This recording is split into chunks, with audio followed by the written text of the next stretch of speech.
Alright, I'm Jane Colony. Is there a difference in male versus female communication? Yes. They differ psychologically in action, styles of communication, and influential factors. Many failures in communication can account for troubles you or anyone has had in their past between family, friends, coworkers, etc. The main points I'm going to make in my speech are about the psychological, nonverbal, and verbal communication differences in male versus female. Also take into perspective who the target person of communication is gender-wise. One major problem is men and women view the sole purpose of a conversation differently. They have different needs, goals, and values in the way they communicate.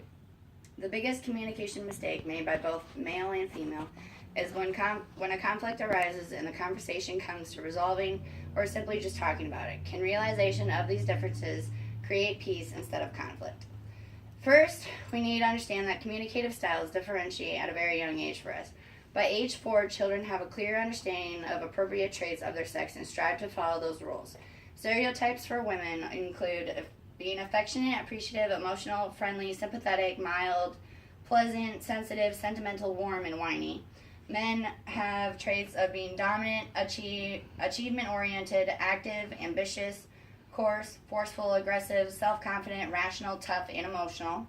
These stereotypes are shown to you during childhood and teenage years and are repeated through socialization as we grow. Secondly, we need to understand that women tend to be the relationship specialists and men tend to be the task specialists. The psychological communication of males versus females. I'm going to start with male. Males use language to exert dominance and achieve tangible outcomes. They're more assertive and power hungry. They also have a knack for problem solving. Men listen by thinking of ways they can make a decision, then solve the problem. Quick decision making and work forward is how they choose the method of how they're going to go about their communication. Men have simpler conversations, though very focused without much detail, and they have shorter points. Men try to display their intellect in conversation. Women respond well to men when they have emotional reactions. When a woman has a problem focused on an emotional aspect and they can connect with what she is communicating. Experts in task accomplishment and addressing questions about facts. Men have skills like they lack sentimentality.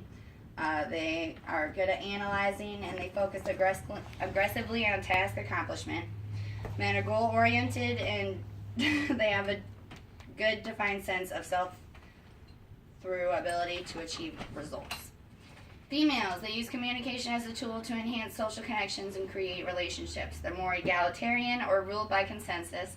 When women speak, they include more details such as emotions from memories. They encourage others to be emotional. Women listen to information by making mental notes of the context of the problem and the data points. They use these points to form various solutions to a problem before settling on the course of action. Women create feelings of closeness between each other. They try to make everyone happy. They all have a mutual dependence on each other. They avoid isolation. They value the concerns with other selflessness and a desire to be at one with others. They have a less clear focus on where boundaries of relationships end in their identities. Women also have trouble talking because they have a fear of being wrong. In nonverbal communication of males and females, the male uses personal appeal, consultation, assertiveness, and inspiration appeal in a group. The communication is all about status. Conversation is the way men negotiate their status in the group and hold their own. Conversation is merely a way to have negotiations for dominance and power. They aim to avoid failure in taking orders from others and they take that as a loss of independence. Men seek control, prefer inequality and asymmetry.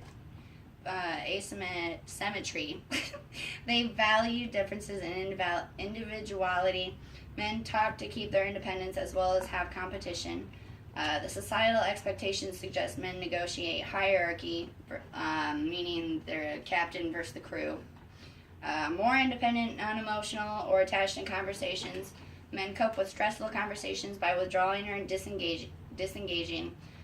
They want to feel appreciated and admired when they're talking. Men also have a natural tendency to offer a solution. They often approach conversations, transmitting information and offering advice. They're adversarial and they have conflicting goals. Females use more nonverbal immediacy and are more accurate at reading nonverbal communication. We want men to do what we want, and we want them to want what we want. Women have a less powerful speech. They're more expressive, tentative, and polite. The verbal communication of male versus female. Women, they use conversation to negotiate closeness and intimacy. They love sitting around and talking. That's how they spend their time. Women shouldn't interrupt men. Women seek to have a man respond as her girlfriends do when talking about everyday life. Men emphasize the differences between themselves and others. They make decisions based on personal needs or desires. Men come together when they do activities, and that's how they decide to spend their time to communicate. Sometimes men read in between the lines. Women do that way more often. So in conclusion, yes, we can overcome conflict in communication if we take the time to learn and resist ignorance or dominance, as well as accept the fact that male and females are different in the way we communicate and need to adjust our style to certain situations. Understanding these differences can help create and maintain successful relationships, as well as being aware of how men and women communicate. Changing one's style to adapt to the situation is a great skill to finally grasping the concept of peace between the two. Both parties need to understand the obvious differences in their communication styles so they do not expect the impossible. Women should try and get to the point quickly when talking to a man. A man may feel overwhelmed and struggle if he has to remember everything you said. Women need to understand that the intimacy talks need to be left with the woman. Men need to create feelings of closeness in that way. However, men do need to realize that when a woman is talking, she is attempting to connect and not just trying to readjust the status of their relationship. Men sharing more of themselves shows more to a woman in a way that we can understand. And finally, a good understanding of how best to communicate will help in work, friendships, and family life. Take the time in your life to learn, broaden your horizons, and try to grasp any good amount of knowledge that you can get your hands on.